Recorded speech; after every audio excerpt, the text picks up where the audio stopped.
Talk about grit. Not mine. Malvolio's. Malvolio in Shakespeare's Twelfth Night, or What You Will. Malvolio is a supercilious, officious jerk with delusions of grandeur, but he never gives up. He's like grit gone wrong.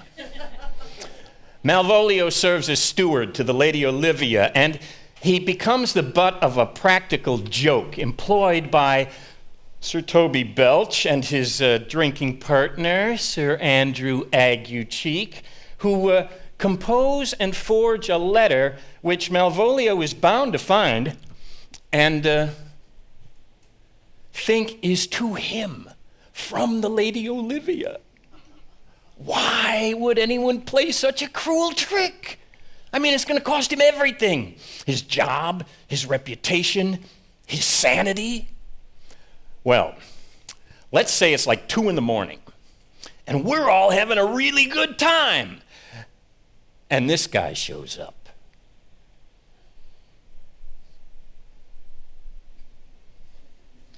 My masters, are you mad?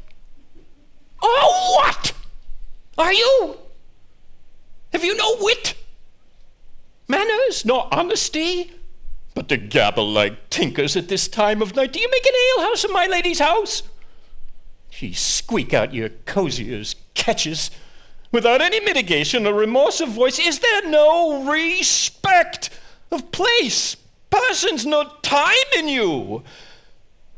Sir Toby, I must be round with you. My lady bade me tell you that though she harbors you as her kinsman, she's nothing allied to your disorders. Now, if you can separate yourself and your misdemeanors, you are welcome to this house. If not, and it should please you to take leave of her, she's very willing to bid you farewell. Mistress Mary, if you prized my lady's favor at anything more than contempt, you would not give means for this uncivil rule. She shall know of it by this hand. 'Tis but fortune.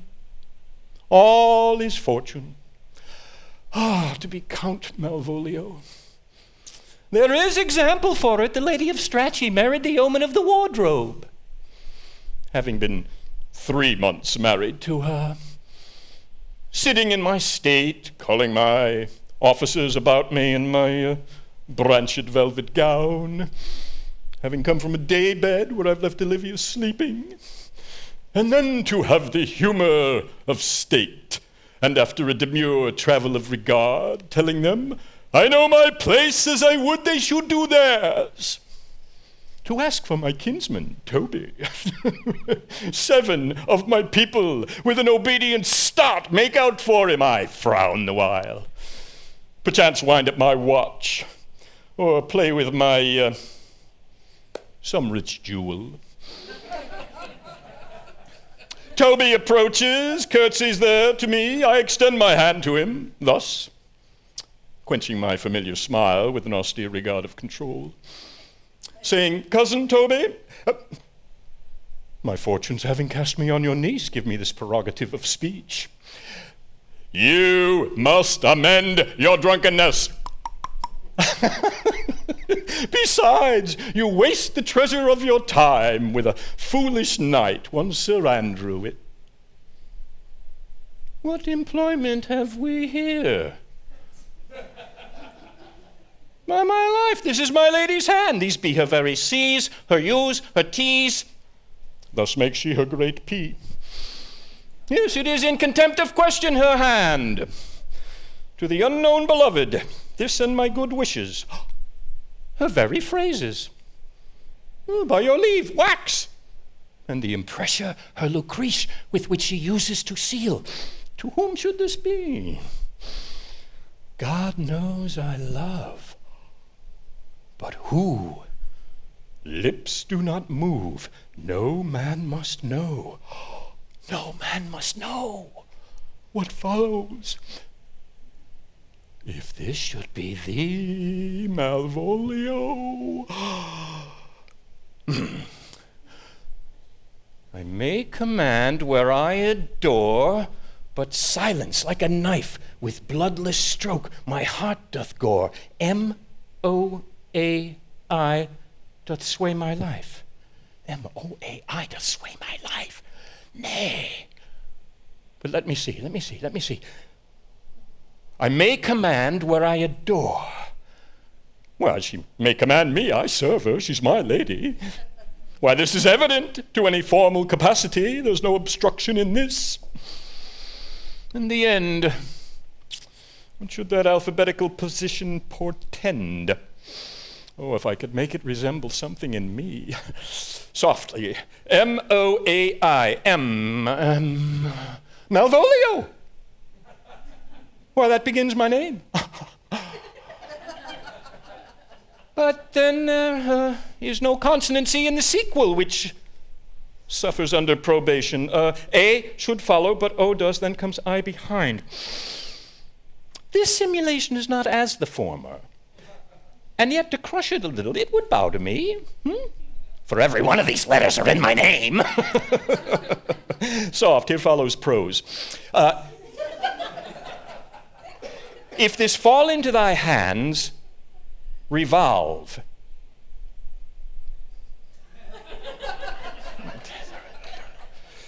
In my stars I am above thee, but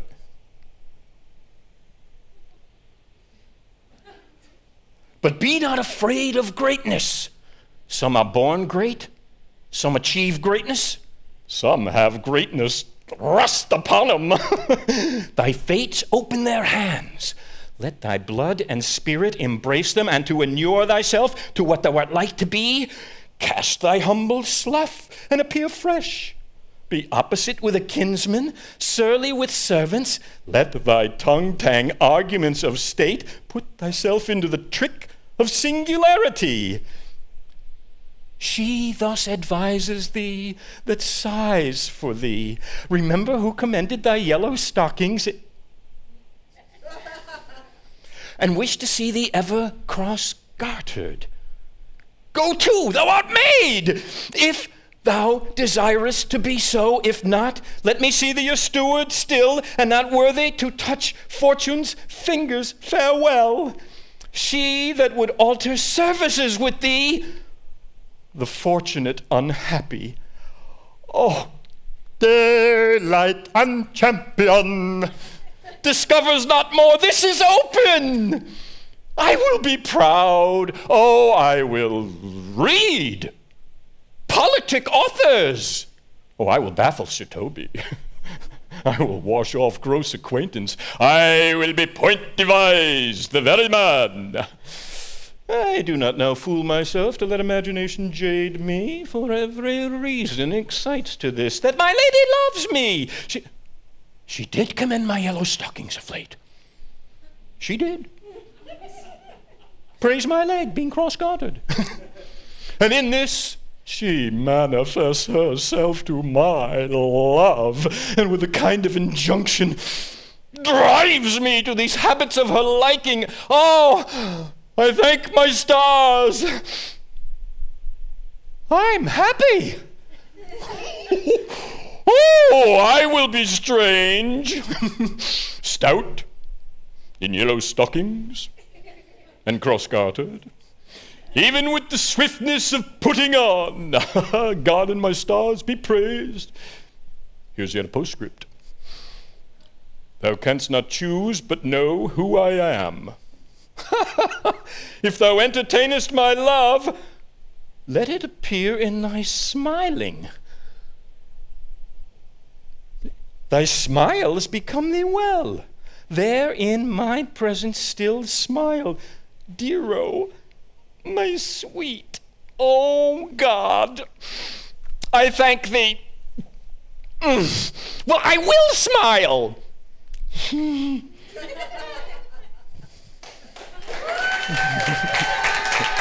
Thank you.